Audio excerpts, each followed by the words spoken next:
internet. Today we're going to be talking about the 4 different types of masochism according to psychoanalysis and my own research.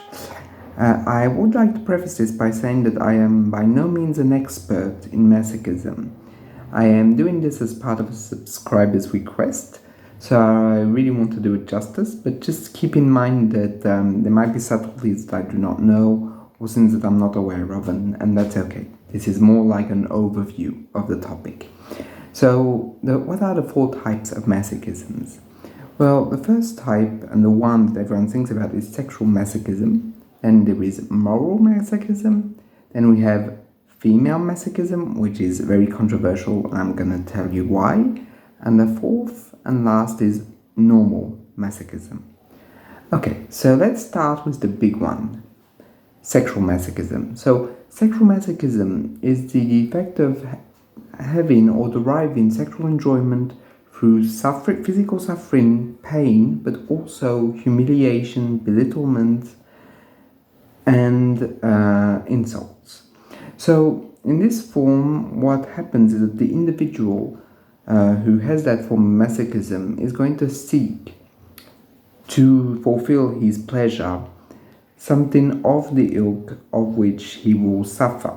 The question of pain here is central, as we can see that in sexual masochism, pain equals a certain form of pleasure, but it's a very, very specific form of pain. Like, it can't be everything and anything. It has to be something that is in line, a scenario, a way of seeing the object or having a relationship. It's more or less something that can be quite narrow. So one way of suffering might not be another form of suffering in sexual masochism. For example, someone that has a sexual fantasy of being belittled, that is masochism. If he takes sexual pleasure in that, it's his form of masochism. But there can be another sexual masochism which might just be being hit or smacked or brutalized.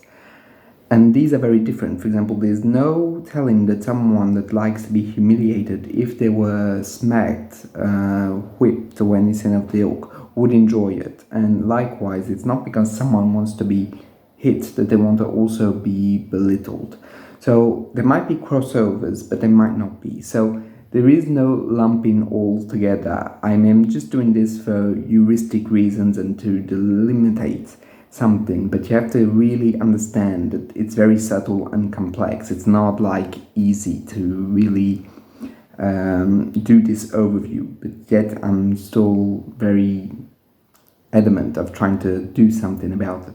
So the thing with sexual masochism is that it seems that there is a link with experience lived in childhood. For example, a teacher of mine used to say that children who have been paralyzed for a long time in, for example, in hospitals, in bandages, unable to move, some of them derive, once teenagehood and adulthood occurs, sexual pleasure from being mistreated, being contained, and sometimes even suffering for that containment, but that gave them pleasure. So what that teacher explained to us is that fundamentally, in these moments, the child is confronted to something that he cannot change, and that cannot changingness is something that he's going to adapt to. And instead of feeling absolute suffering, he's going to twist it to feel some form of pleasure, to derive certain forms of pleasure through this suffering. And that is fundamentally what's at the heart of masochism, is deriving pleasure from something that is fundamentally displeasurable. I have to also note that it's also linked to this whole idea of polymorphous sexuality, i.e. in early life, individuals are open to everything sexually wise. For example, sexuality can lap onto an object, i.e. a relationship. It can go for a a fetish, meaning something that's that isn't a relationship but an a tool, for example, boots, and basically sexuality can go everywhere, right? And what we do understand from sexual masochism is that at some point in early development, something happened which was both terrifying and exciting to a child that they weren't able to internalize and digest, i.e., the feelings, the experience still remains very pleasurable, even though they're sources of suffering. And as I was saying earlier, one can also see it from the point of view of trying to do something of that suffering, to not make that suffering something that's going to overwhelm, but on the contrary, to make that suffering manageable through pleasure. So that's pretty much it for the sexual masochism. Now let's go to moral masochism. Moral masochism is this idea that people are going to put themselves in situations where they're going to suffer, but they're not going to necessarily derive a conscious excitement or sexual pleasure from it. Quite the opposite. They might be very distressed, very angry, but they're still going to repeat an unconscious pattern in which they're going to suffer and create the causes of their suffering. They're going to, in a way, create the perfect circumstances in order for suffering to happen. For example, a common example would be, for example, a husband that cheats on his partner. He's going to leave evidence of his cheating, and very blatantly, without realizing it, and very unconsciously. And when the wife finds out, then he's going to suffer. For Freud, the main goal of moral masochism is a form of self-punishment, that the individual unconsciously seeks to punish what he did wrong. Fundamentally, that there was a wrongdoing, and moral masochism is a way of self-punishing from an indirect way, i.e., it's not the individual that punishes themselves, but the feeling becomes unconscious, the guilt feeling becomes unconscious and acts out against the person, and the person is going to suffer the consequences of the misdoing, but not in a direct way. So in this way, we can also see that there is a whole link towards a debt drive, i.e., that there is something of a destructiveness that's not expressed directly, but still lingers in the unconscious mind and is acted out in reality, in the proper world, and not just in the internal world. This quest for self-punishment is also, and we can also trace it back to childhood, also in the fact that, for example, children who have been belittled, humiliated, might unconsciously stay loyal to that belittlement, to that humiliation, and seek the circumstances in which they're continually punished. The child might also feel that they've destroyed the relationship with the parent, or that they are at fault because of the parent's flaws or limits, and they're gonna try and find patterns that justify unconsciously what has happened to them. That I can't be loved because I've hurt mother or father, thus I'll find the circumstances in which I'll punish myself repeatedly for what I've done. So here we have you can see a very, very different form of masochism, sexual masochism, because here there's no real enjoyment of pain. It's more something that's self-imposed, but there is no conscious or sexual excitement, contrary to sexual masochism. So now we're going to move on to the idea, and it's very controversial, and I not necessarily myself agree with it, of feminine masochism. So here it's an idea that Freud postulates that at their core, women in their being, i.e., because they're passive sexually, i.e., they are penetrated, they derive an enjoyment from penetration and childbirth, which is a form of inherent masochism in womanhood. Well, although I am explaining it now to you for the sake of intellectual clarity, I fundamentally disagree that there would be just a female masochism in of itself, especially because Freud later on talked about female masochism within men. So, I mean, it doesn't really make sense to really gender it, really. But I think if we were to like go beyond gender, this form of masochism is a form of masochism in which the individual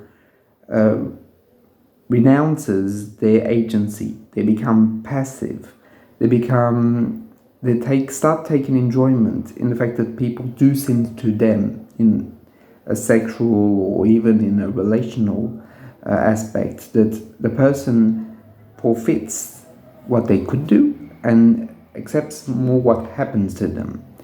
And I think that it goes beyond gender, as we see in the, for example, in all the plurality of sexuality, the fact that, for example, men can also enjoy passivity, that it's not inherently feminine in of itself. And I think Freud's concept needs to be expanded, because as such, I really don't think it's inherently feminine per essence. It's more what we think, or what Freudians think, to be more precise, about femininity, rather than femininity proper. So that's pretty much it for female masochism.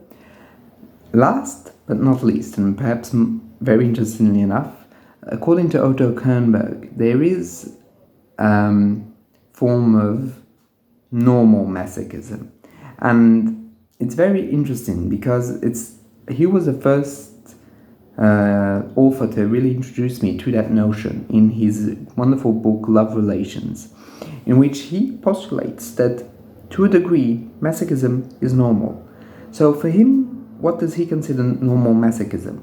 Well, he considers normal masochisms moments where we're gonna do something for the benefit of others, where we don't derive any advantage for ourselves. For example, a father that's gonna save his children, even if he dies. For Kernberg, that's a normal form of masochism, in the fact that the father wants to help.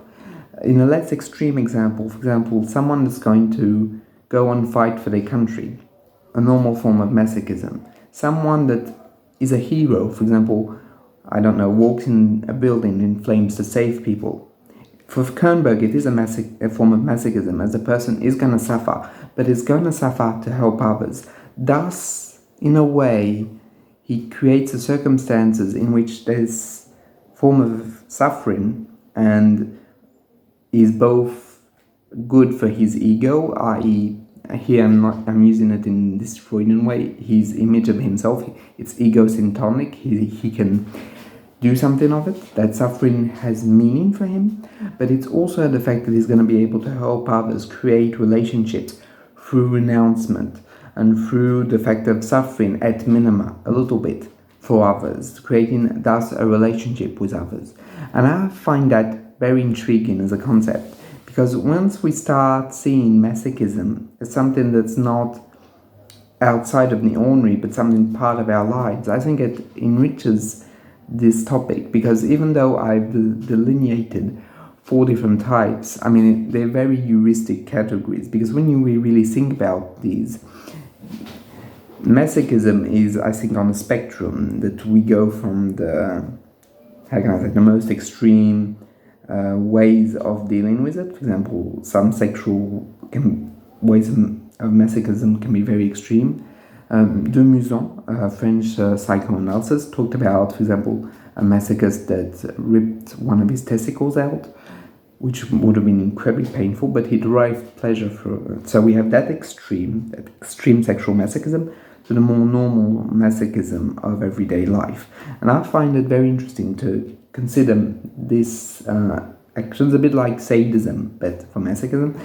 Masochism as a continuum on a spectrum where more extreme forms exist, which would also pose a question of, is there an individual that's masochistically free? And that would be a very interesting question, in which I have no idea how I would answer it. I would say no on the get-go, but perhaps there might be. But anyway, I find it very interesting and a very rich topic, which is only the starting point in this video, as it's more of an overview. I really want this video to be that, an overview for the viewer to expand and think and create upon what I've just said. So I hope you like this video. If you have any questions, feel free to drop them off in the comments. I'll see you in the next one. Bye.